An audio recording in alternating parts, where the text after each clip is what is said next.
बड़ी खबर आपको देंगे। पीटीआई रहनुमाओं के खिलाफ 26 नवंबर के दर्ज मुकदमे का केस। रावलपिंडी की इंसदादे दहशतगर्दी की अदालत ने 18 रहनुमाओं के नाकाबिले जमानत वारंट गिरफ्तारी जारी कर दिए हैं। बात करेंगे, इसरार खान हमें ज्वाइन करें। इसरार, किस किस के नाम सामने आए?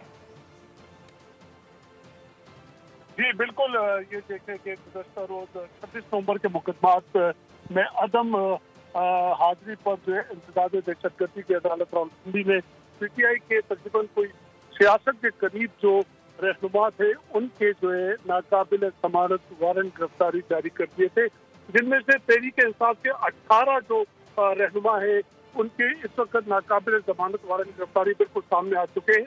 और जिसमें अलीमा खान, अली अमीन झंडापुर, एजाज खान न्याजी, चौधरी अमीर अफजल और साथ साथ शेख वकास अकरम, जोसेफ सरदार मंसूर और दीगर रहनुमा शामिल है, जिनको के मुल्ज़मान के लिए अदालत की जानिब से हुक्म जारी किया कि इनको गिरफ्तार करके 8 अगस्त को अदालत में पेश किया जाए। इस सिलसिले में पुलिस की जानिब से मुख्तलिफ टीमें तश्कील दे दी गई है और जो नाकाबिल जमानत वारंट गिरफ्तारी है उसके ऊपर प्रोसिक्यूशन की जानिब से भी इस्तदा की गई है कि फौरी तौर पर इनसे गिरफ्तारियां अमल में लाई जाए, क्योंकि ये मुल्ज़मान ऑलरेडी रिपोर्ट है।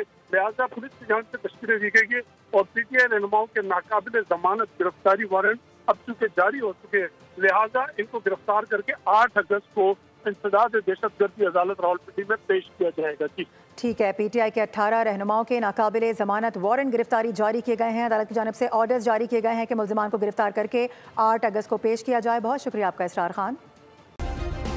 सब्सक्राइब करें और बेल दबाएं ताकि कोई खबर रह न जाए।